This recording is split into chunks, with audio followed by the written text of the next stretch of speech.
This is my first video that I'm doing of food. I did some plant videos earlier. I'm just me, so if you're looking for fancy frills, this probably isn't the place for you, but if you're looking for good kitchen and good conversation, then we can hang out together. So today is just mainly me and my husband eating dinner. He's not a big veggie guy, so I was trying to figure out what to fix. So I decided on my skillet chicken and roasted veggies. One of my main seasoning blends that I use is Cajun, and because it's expensive to really buy and I use so much of it, I make it myself. When I was surveying my ingredients, getting ready to make dinner today, I realized that I'm out almost. I do not have enough for this meal. So I'm going to go ahead and put together a batch of it for you. And here we go. All right. So I'm so it generally calls for 3 tablespoons of paprika, but I'm going to go ahead and do 6. And it doesn't have to be exact. I mean, it's not like science or anything. It's just a general seasoning. And it's so much better for me to make it ahead of time than try to put all these things on my food every time I cook. It's just, it's just wasteful time. Yeah, consuming. All right, so a lot of these went over, so I'm gonna stop at 5.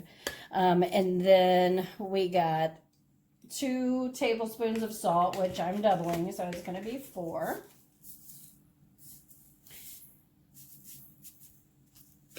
This is ultra fine sea salt. I don't always use that. It's just I'm out of normal table salt. 2.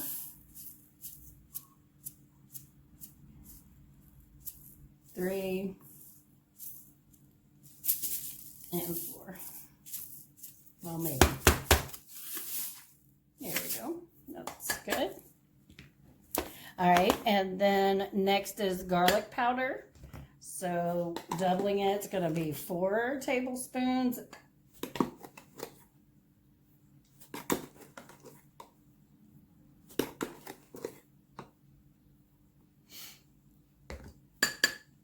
And then thyme, 1 tablespoon. I would make even a bigger batch, but I'm running out of time. So 2 tablespoons of this.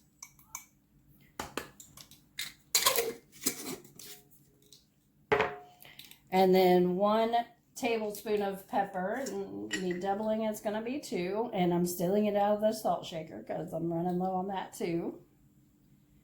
So that's a little bit over. But like I said, it's not going to hurt anything if you add a little extra or a little less. Onion powder is going to be 2 tablespoons for the double recipe.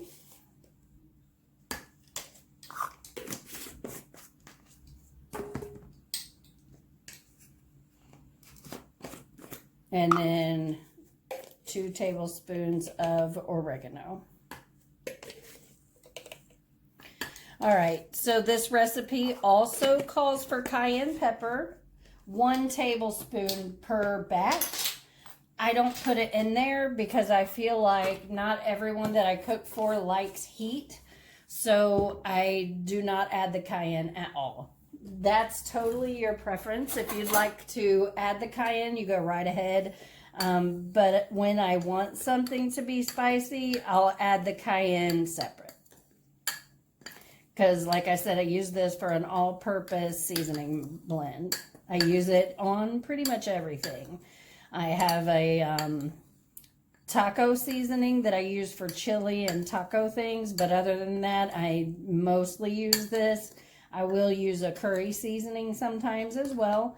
And then I have a garlic ginger seasoning that I'll use too. But this one is basically my everyday general seasoning.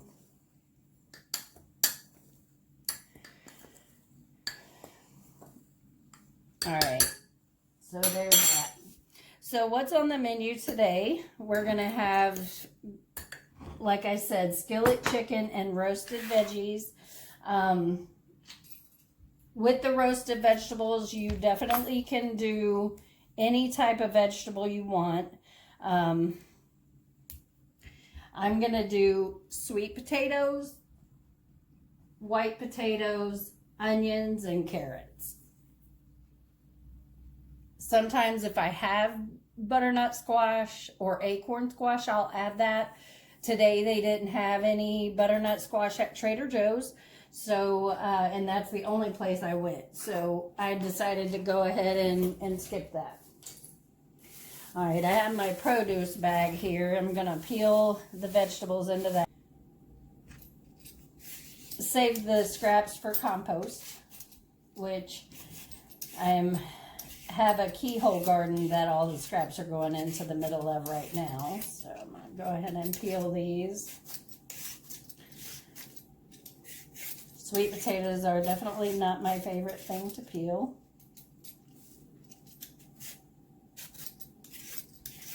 It's never very easy.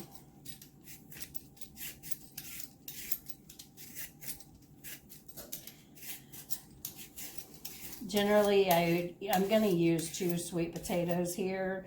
I don't always put that much in, but these are going to start going bad soon if I don't. So go ahead and peel these up and use them. So when you're putting together a meal, you definitely want to get started. You want to think ahead and think about how long, well, just basically what's going to take the longest to cook out of the things that you're making. And so the roasted veggies take about 35 to 45 minutes, depending on how big you cut them, at 425. So 30 to 45 minutes at 425. So I know my chicken that I'm making is not going to take as long, so I definitely want to get the veggies started first thing, and that way they can get started cooking, and hopefully by the time the veggies are ready, then everything else, you know, the meat will be ready too. It takes practice when you're first starting out and learning to cook. You know, sometimes you might just start one thing and then realize, oh no, you know, I have a lot longer to go and this part's ready. So that's how, you know, practice makes perfect when it comes to figuring those little things out. So you may have seen me cut this part of the sweet potato off. It's actually starting to grow eyes or sprouts on it. So I'm cutting that off. I'm gonna take this and plant it in the garden and just let those grow. I didn't want to eat that part, so that's part of the reason why we're making both sweet potatoes today. All right, I'm gonna get a strainer here so I can rinse these before I cut them. My good old Tupperware strainer. Old school. Alright, and then just, I think I'll do 3 potatoes, just regular russet potatoes.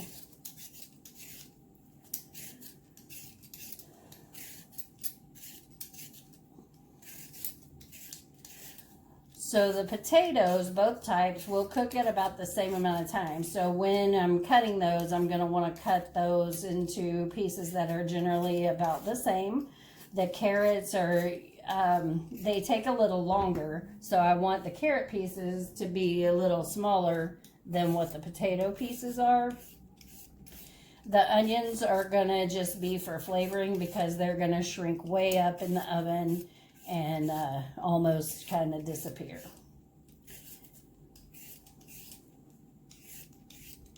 Sometimes I'll put garlic cloves on here too. I'm not going to do that today because it's really just going to be me mainly eating them. And I'm not a fan of eating the roasted garlics. And there's, as you've seen before, there's plenty of garlic powder in the blend I made.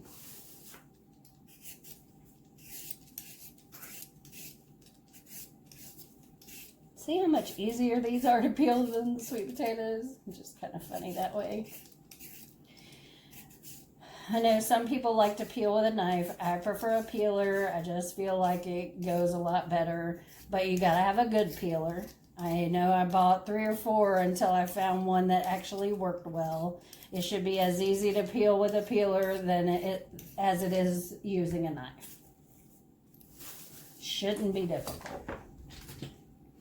All right, and then carrots, they shrink so much. So I'm gonna put about 6 carrots in here.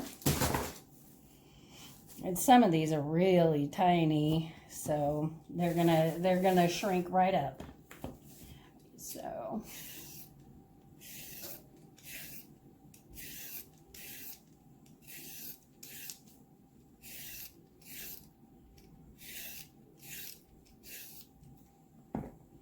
since I'm peeling these, I technically don't need to wash them, but I usually do, especially after peeling potatoes and sweet potatoes, because a lot of times there's dirt on the outside, and then it's just gonna, it gets onto the potato some. So I'm gonna give it all a rinse real quick before I start cutting it up.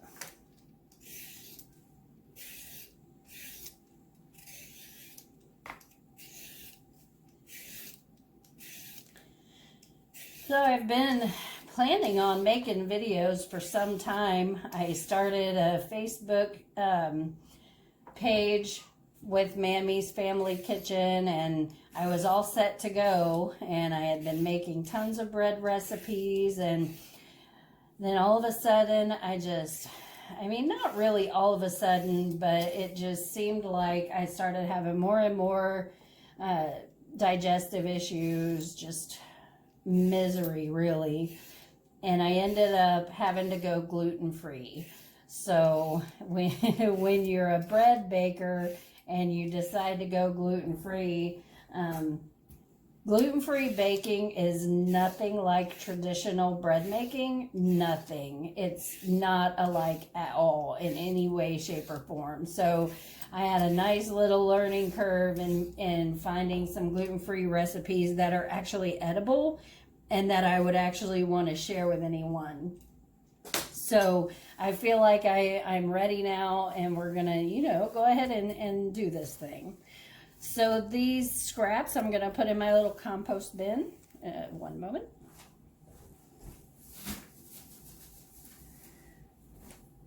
All right, I'm going to give the veggies just a quick rinse.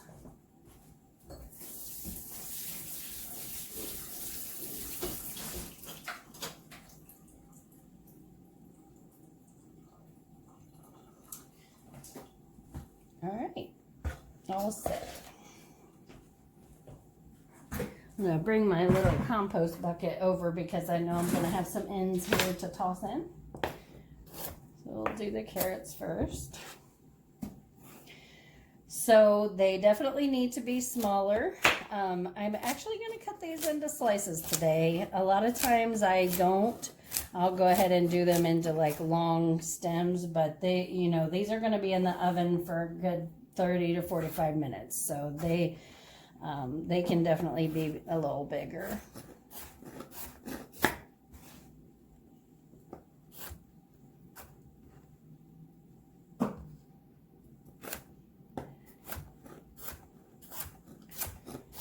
So the skinnier it is, the longer I'll make it, even though it's still gonna shrink, and that's gonna cook faster than any others, but it'll still be okay. You can cut them in any shape you like. It really doesn't matter.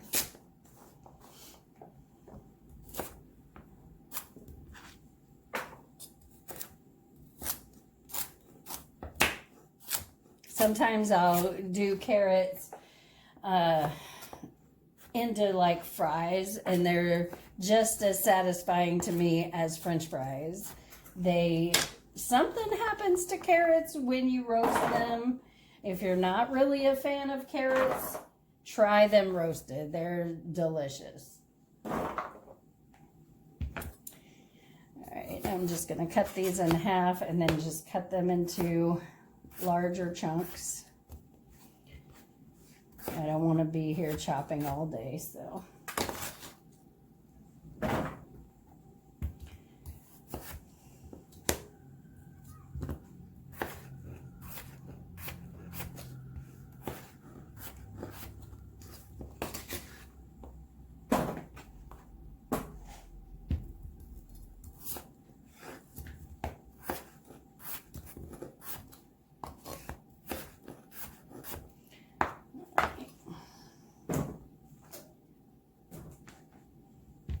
Sweet potatoes, there's a couple of bad spots here. I'm going to cut those off. They always get kind of discolored quickly. I wouldn't worry about that at all. They cook right up and it'll be just fine. Although there's some pieces here where the skin is kind of dented in. I'm going to cut those off. These are definitely harder to cut. So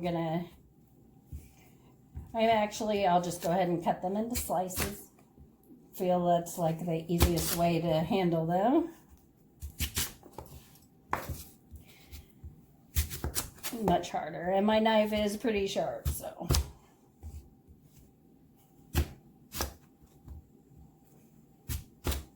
Alright, so now I got these. They're gonna need to be roughly the same size as the potatoes, so I think I'll just cut each slice into quarters. They're not exactly the same, but it will definitely be just fine.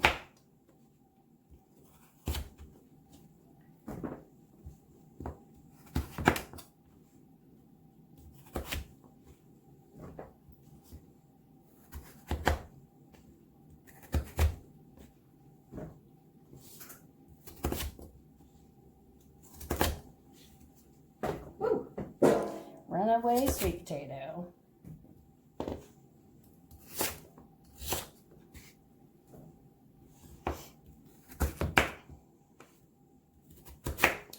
Now you definitely could add fresh green beans. If you like roasted green beans to this, you could add any type of squash.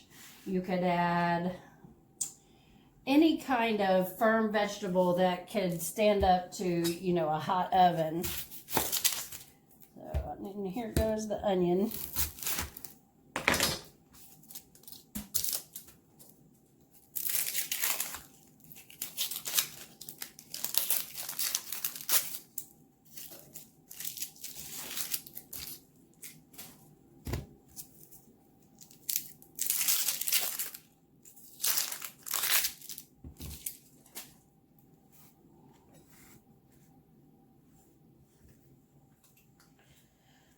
All right, so I am not going to cut these like chopped or anything, so I'm cutting it in half, and then I'm just gonna cut slices. Then they'll separate, and I'll just, you know, mix them in with all the other veggies. And as I toss, they'll break apart.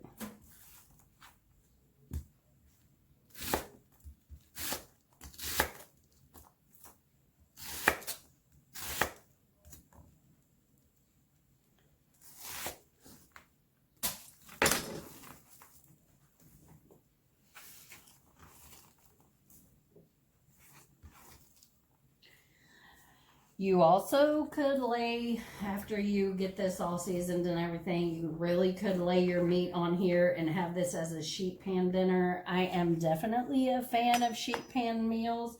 They're so easy and they're delicious, but it's definitely not something I'm going to do today because the skillet chicken is my favorite way to make chicken when it's not breaded. And since I'm gluten-free, breaded chicken is not a thing we have often. Although I have figured out a way to do it where it tastes decent. I also try to eat lighter, and so the skillet chicken is the way to go. All right, so I added quite a bit of olive oil. I don't measure it, but your veggies definitely are gonna need it to keep from sticking. And also, just to facilitate the roasting process. So here goes the Cajun seasoning. And I'm just going to liberally add it because I like my food seasoned well.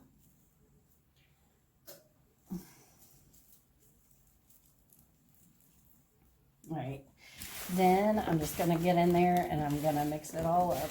This is kind of a lot for this sheet tray, so I really, if I wanted to, I could probably split it into two just to give them more space. But again, it's just me today eating this because hubby doesn't eat any of this. He eats potatoes, but not when they're in with all these other veggies and onions and things like that. So I'll just spread them out as good as I can. Now remember, they are definitely going to shrink up. So as they cook, you'll see once they come out, this tray is definitely not going to be quite this full. I'm going to rinse my hands.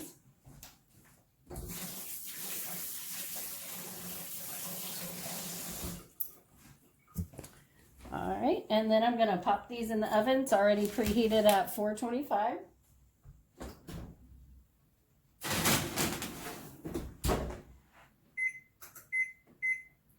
All right, and I set the timer for 30 minutes. And then I'll definitely make sure I check them in between now and then. All right, I'm going to go ahead and get set up for the chicken. And all right, so now we're going to prepare the skillet chicken. All I'm going to need here is the seasoning that I'm using, a knife, and the chicken itself. If you're not a fan of watching people prepare chicken, you definitely can skip this section. I just feel like it's important, or, at least informational to show how I do it. So this chicken came out of the pack. You definitely can wash your chicken or not wash your chicken. It's a big question. I mean, for a while they said definitely wash your chicken. And then, a lot of times there's splatter and everything when you do that, and, and cross-contamination and things like that. Well, I definitely clean my sink well, even after I clean chicken. So that's definitely up to you if you're going to wash your chicken or not. So the first thing I do is cut off the little piece of, I'm assuming it's rib meat, because it's not very much meat on there and quite a bit of fat. I don't want it. So, and then I also cut off these little pieces of like fat and skin on the ends, just a little bit. A very sharp knife helps here.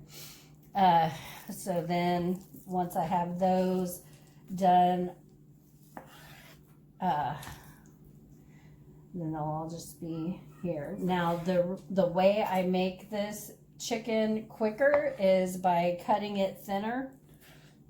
A lot of people really overcook chicken breast, and that's why they find it dry. Chicken breast, cooked correctly, should definitely not be dry. So what I'll do is I'll take it and cut it lengthwise so it will be not as thick. So then I'll have two pieces.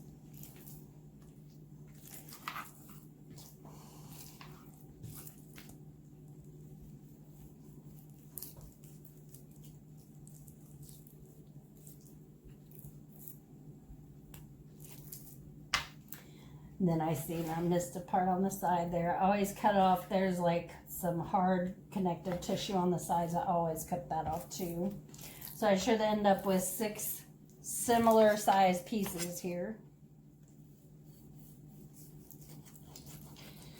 And I know I said it's just hubby and I eating, but we are definitely fans of leftovers, especially me. I'll eat this tonight and then I'll have a piece for tomorrow for lunch, sometimes for breakfast, and, just even another dinner.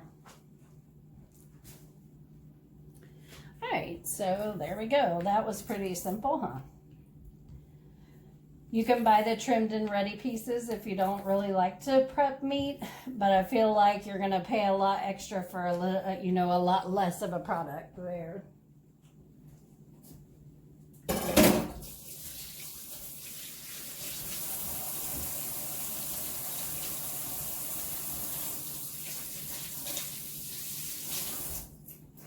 Definitely every time you touch raw meat, raw chicken, you need to wash your hands with soap every single time.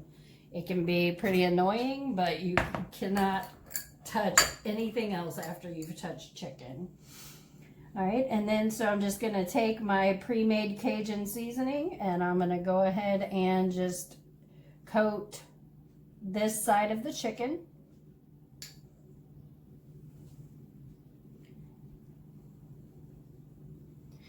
Since it's all blended up, I don't have to worry about putting 6 different spices on here.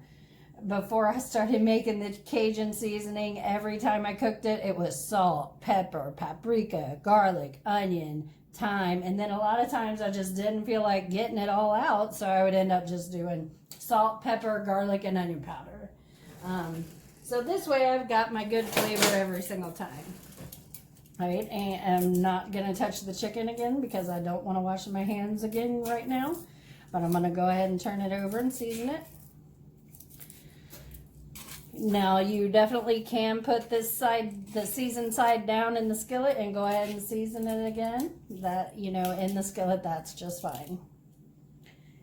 But I'm just going to go ahead and season it here. Good.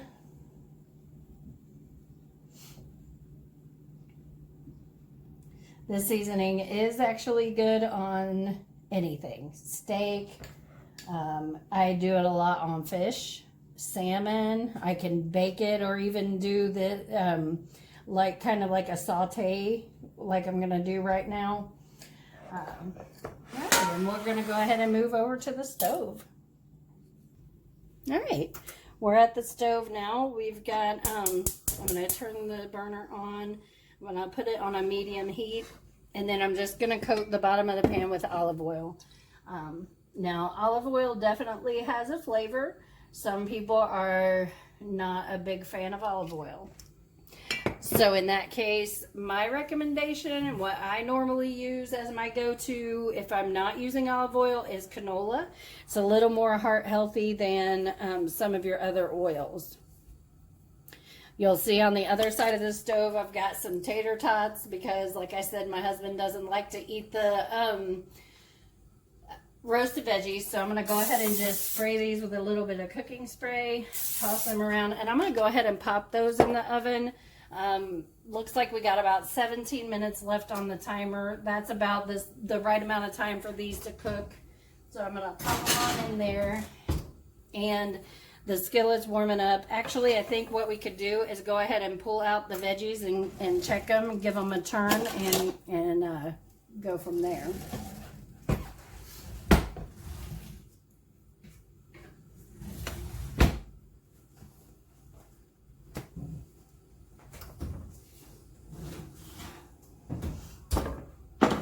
Smelling pretty amazing in here.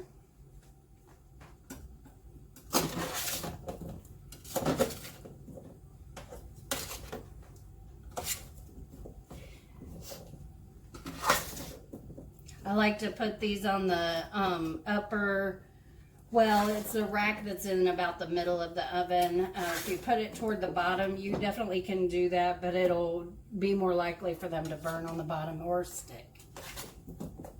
It's another reason you need your oil in there.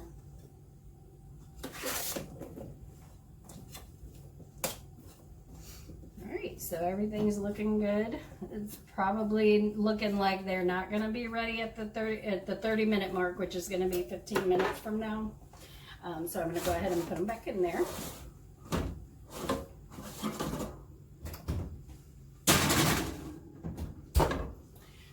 Alright. I'm going to go ahead and bring over the chicken. Still on the tray. I don't want to dirty up a whole bunch of dishes. So I'm just checking. It's definitely getting warm. So if you wait for your skillet to get hot, you'll get a better sizzle when you put the food in. And definitely get some color on there, and that equals flavor. Not everybody likes to brown their food. I definitely like my food browned, and that is why I like this chicken so well. So I'm going to go ahead and put in 3 pieces is what's going to fit comfortably. I actually think I'm going to go ahead and get out another skillet because I don't want to be here cooking forever.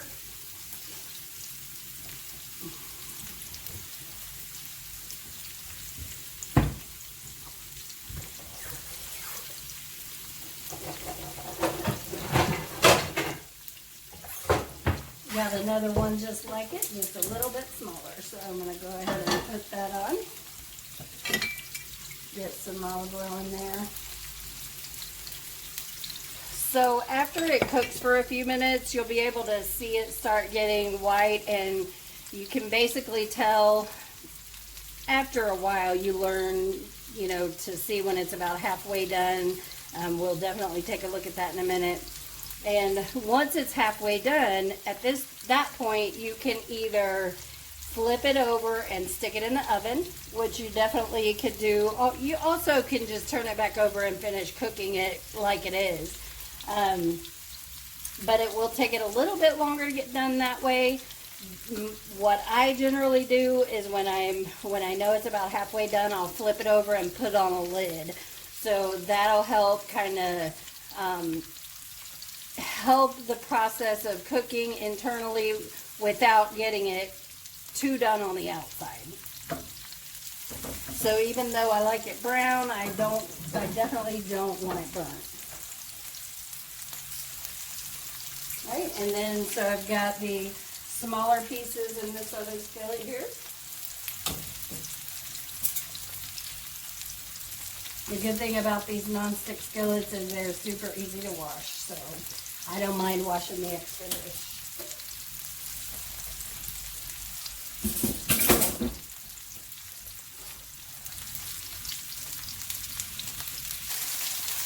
Alright, a few minutes have passed and the chicken is starting to cook. See, it's starting to get white along the edges. I can kind of tell that it is cooking well. Although I don't want it to get too dark under there. Yeah, it's starting to get a little dark. So I probably could have had it at a bit of a lower temperature, but it's okay. So I'm going to go ahead and flip it over. And then I'm going to go ahead and put on the lid. So it's going to be kind of like putting it in the oven.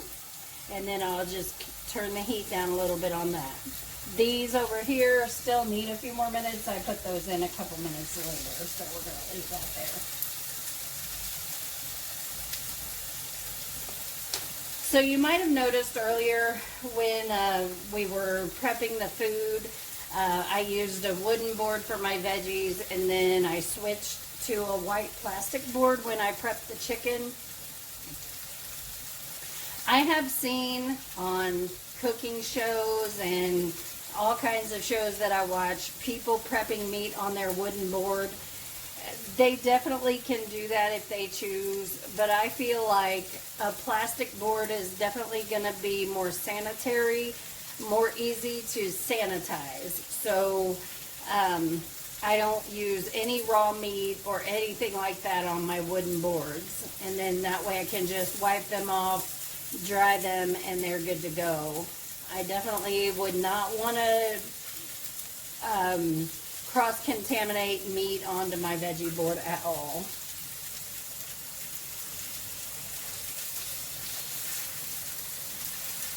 Right, I'm going to go ahead and give these a flip.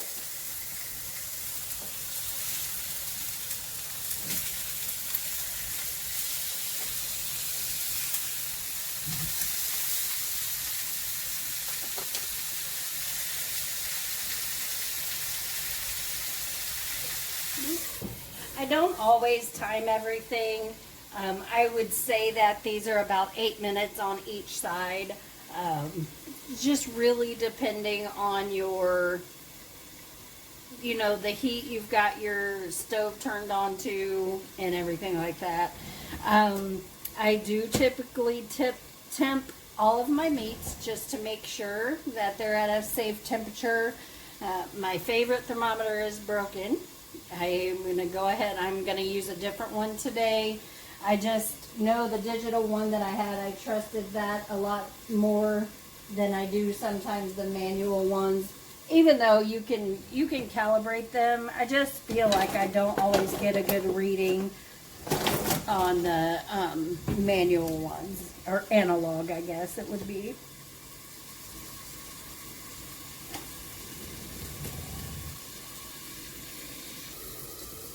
Alright, so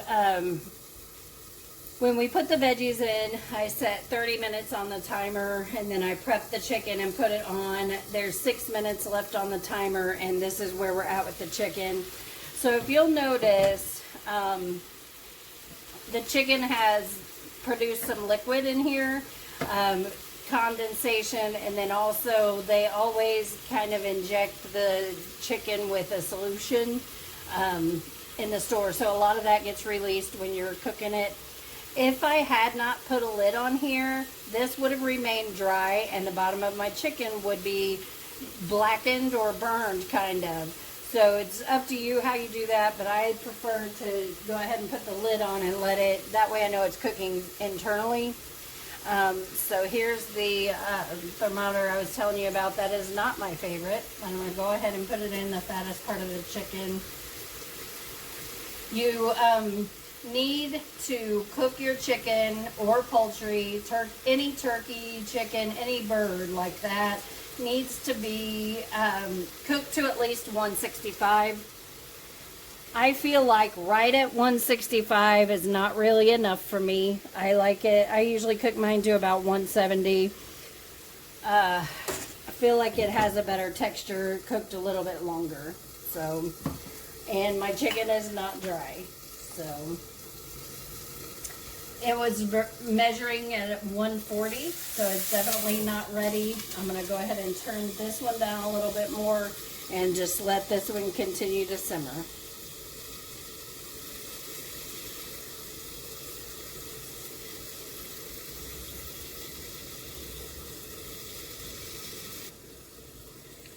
Alright, it's been a couple more minutes. I'm going to go ahead and check the chicken. I know I've heard of people, you know, cooking their chicken breasts in the oven for like an hour, way too long. That's why it ends up dry. We need to cook it till it's done and not much more than that. See, I am not a fan of this thermometer. It's actually measuring a little less than last time I checked it, and that's why I just don't feel like I get a good read like I do with my digital. Alright, so it's at about 155 or so. Check this one.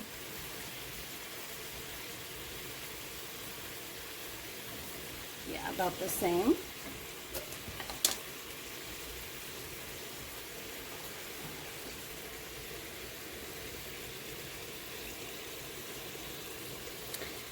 I definitely am a fan of my instant read thermometers. This one takes a little longer, so yeah, if you can see, it's getting close to like 155 too.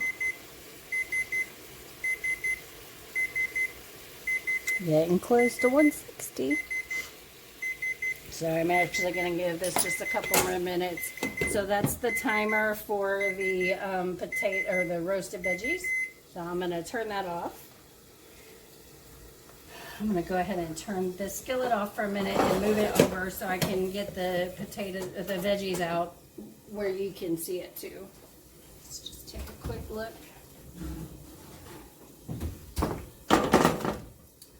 Alright, I can see them starting to cook down.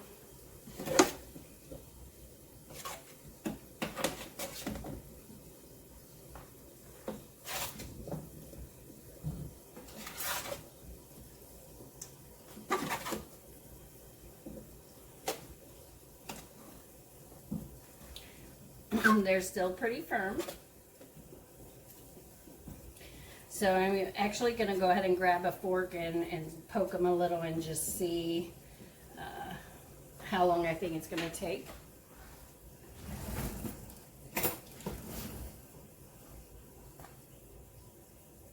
Yeah, they're still pretty firm.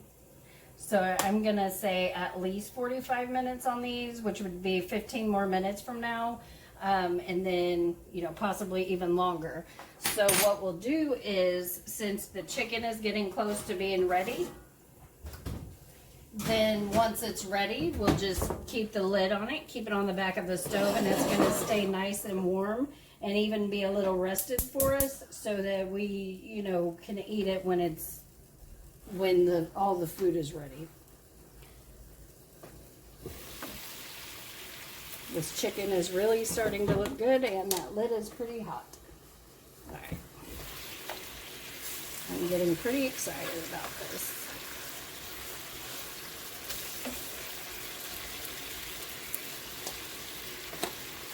Go ahead and check the temp one more time, and I try to check it in a different spot each time because, you know, where we've punctured a hole in it, it's going to cook probably a little faster in those spots, so I just try to put it somewhere else. So we got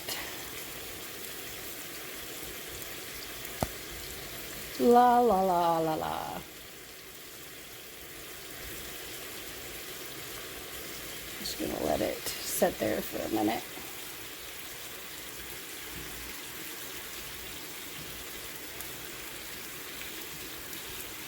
So we're at 160 now. It's creeping up, so I'm gonna call it done.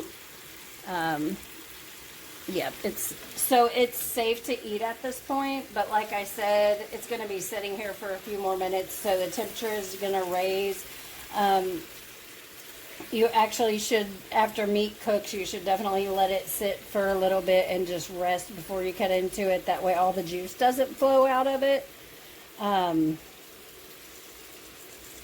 But we won't have that problem because we're actually, you know, going to be waiting on the veggies a little longer, so it'll be well rested and ready to go.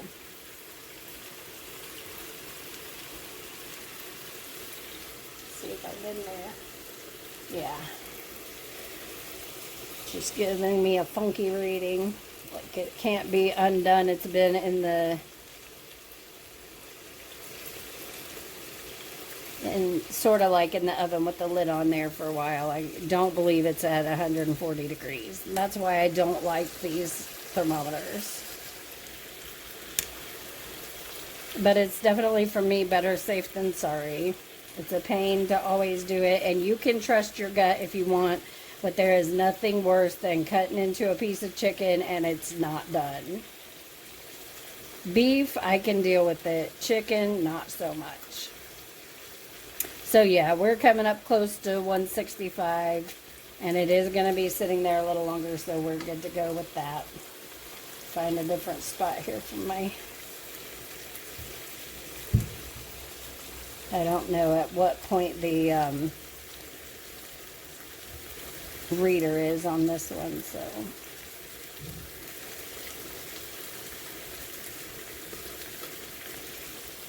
I'm going to put it in over here. We got it in there good this time.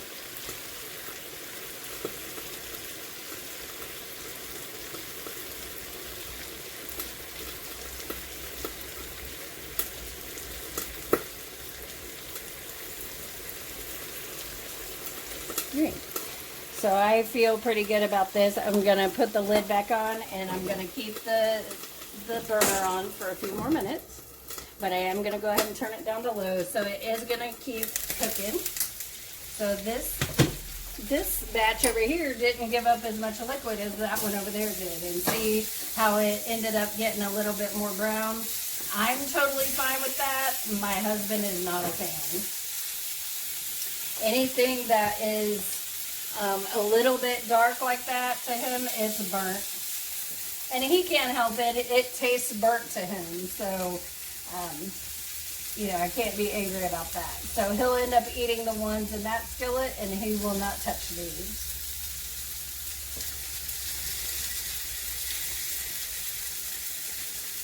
Yeah, so, and these are coming up on 170. So I really didn't turn this one down. So I'm going to go ahead and turn it off.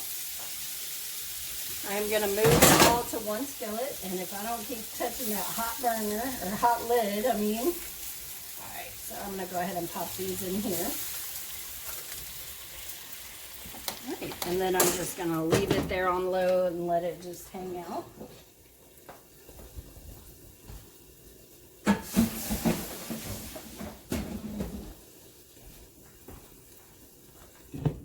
All right, right, so I'm going to check the tater tots. They probably are getting close to being done.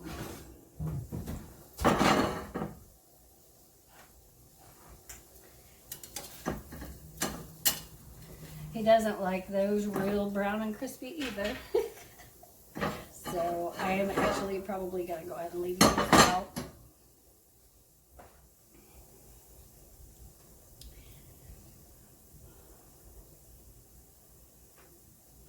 Alright, I'm going to be back in a few minutes after I let the potatoes cook a little longer.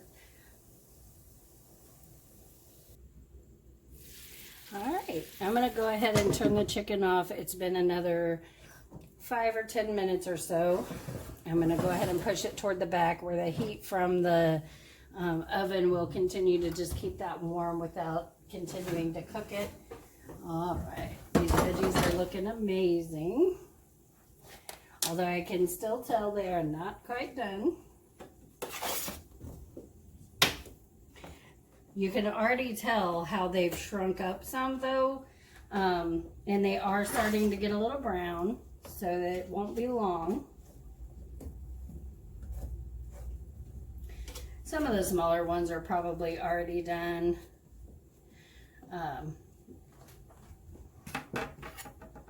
Check them out here. Definitely getting softer. All right, so because I'm impatient, I'm going to go ahead and turn the oven up to 450. I'm going to pop them back in there. I'm going to set the timer for 10 minutes, and when I come back, they're going to be as done as they're ever going to be. All right, it's been about 10 more minutes. The veggies have been cooking for 10 more minutes at 450. Okay, and yeah, they're nice and soft now. So they're not as brown as I might like in some cases, but I'm ready to eat. So I'm going to go ahead and call it a dinner.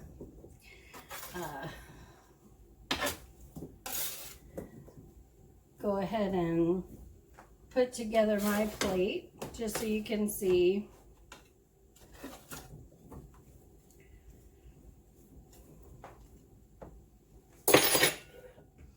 Now with this meal you definitely could make a starch if you want. I mean, for me these potatoes are enough starch. I don't feel like I need a bread or rice or anything like that. A lot of times in my meals I will go ahead and do a meat, a starch, and then some kind of green vegetable. Typically I might make something like green beans with this, but it's late. It's a weekday, or I'm sorry, a weekend, and I'm just ready to go and sit down and watch some TV. So there's that. I'm gonna get me a nice piece of this chicken. I am actually going to choose the darkest piece because that's how I roll.